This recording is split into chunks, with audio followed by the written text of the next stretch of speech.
Estamos aqui no 23º Congresso Internacional de Direito Constitucional com a nossa palestrante e agora nossa convidada do podcast Ante o Exposto, Ohana Salles, que é mestranda em Direito Processual Constitucional pela Universidade Loma de Zamora, em Buenos Aires, na Argentina.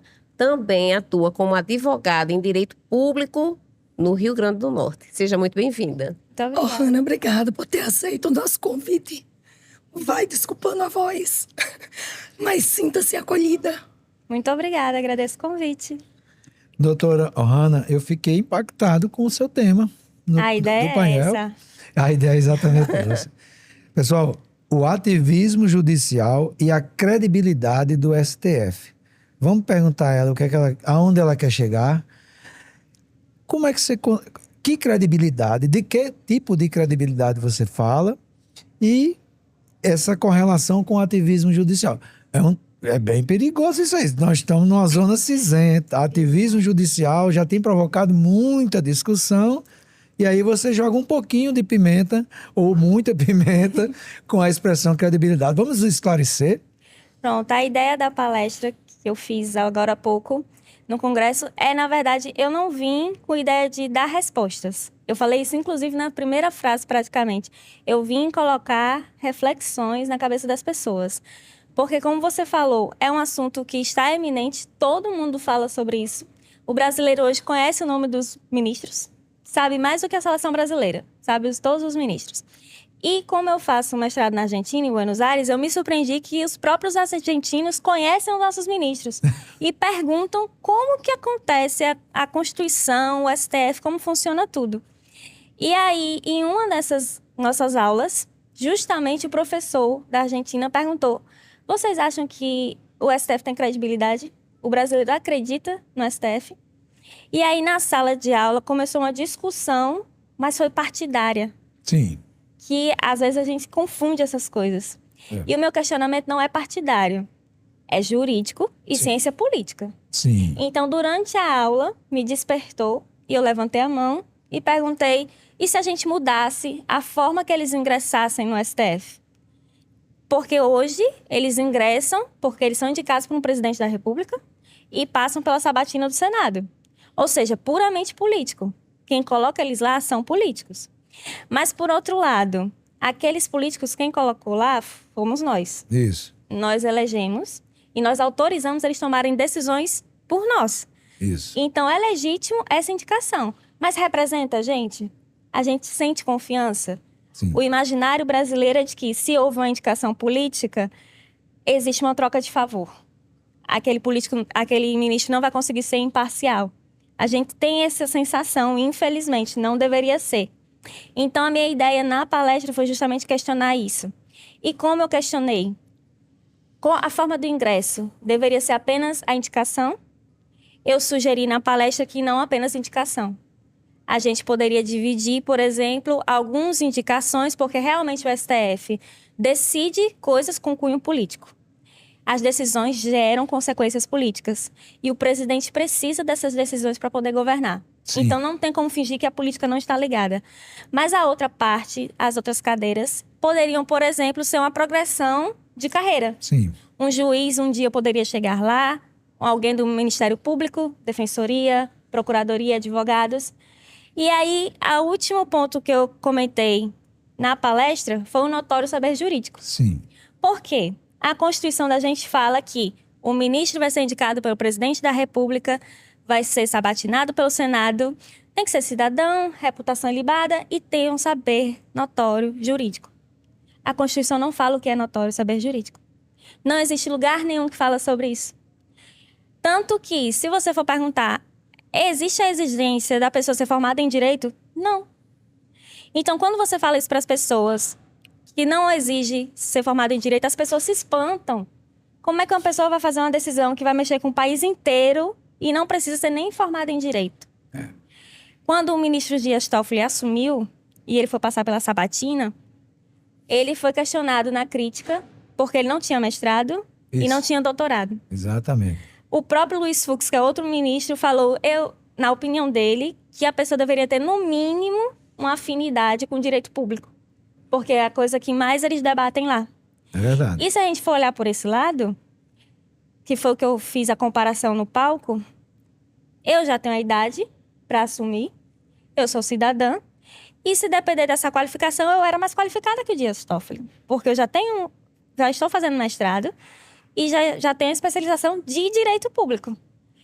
Talvez você precisasse ser uma evangélica ferrenha ou advogada de um presidente. Mas aí entra a parte partidária, que é justamente isso, Então, não deveria ser, Né? né? Porque Exatamente. dentro do conceito vago de notório saber jurídico, passa, eu quero um evangélico, eu não me lembro como foi a expressão, um evangélico ferrenho.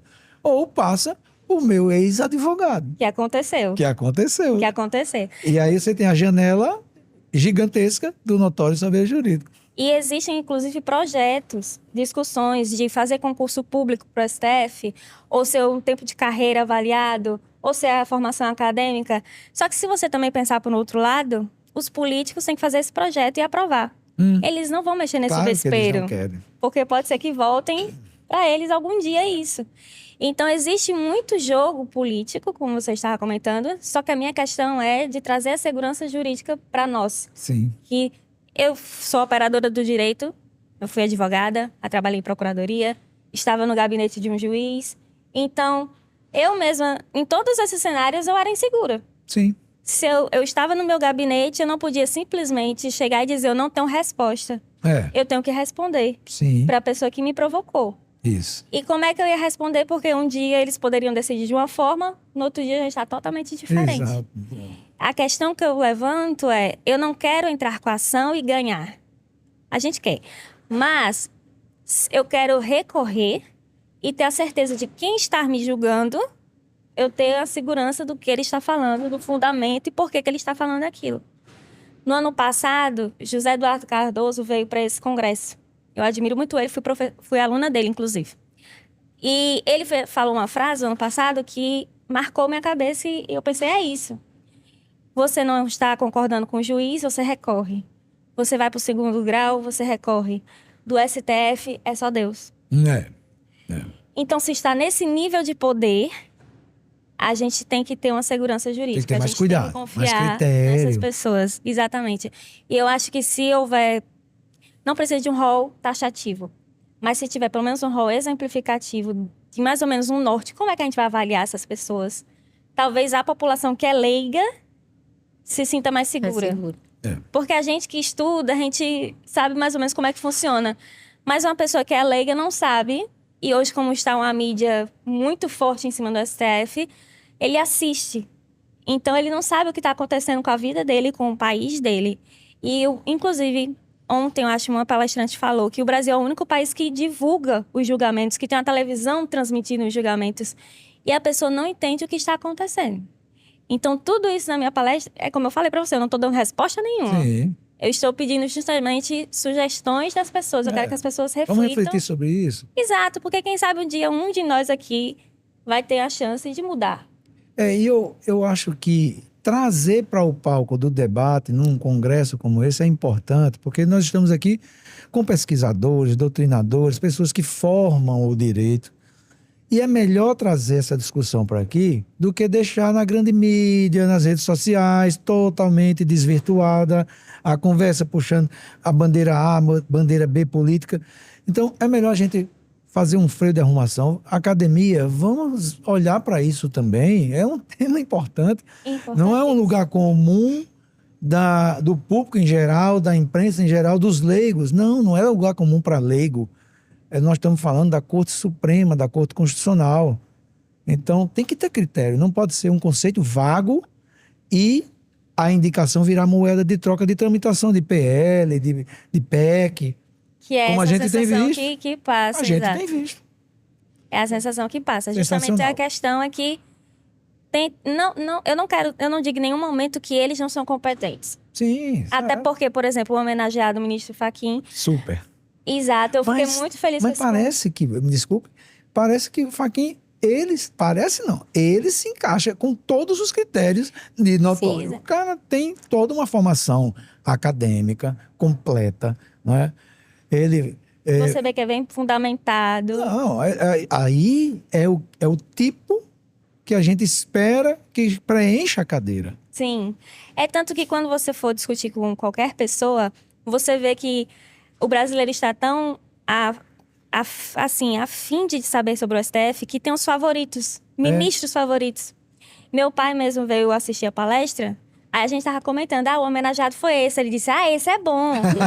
Eu aí gosto desse disse, craque. aí o próximo vai ser fulano, ou então... Aí ele disse, e aquele outro não vem? O povo não gosta daquele outro. Meu Deus do Aí céu, eu disse, coitado. E é isso que gera nas pessoas hoje em dia, né? É verdade. Não é todos que todo mundo goste. Nunca vai ser fácil agradar todo mundo, mas isso reflete, né? Era uma coisa para ser estável.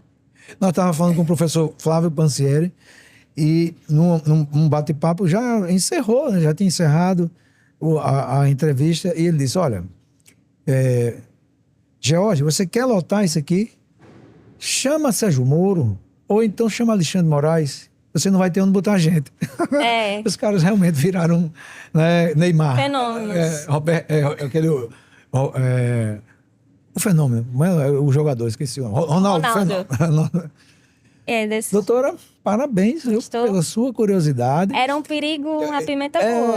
Uma pimenta baiana, viu? Gostei, porque Quase, de a Aracaju. ideia, veja assim, essa discussão não é uma discussão original, não.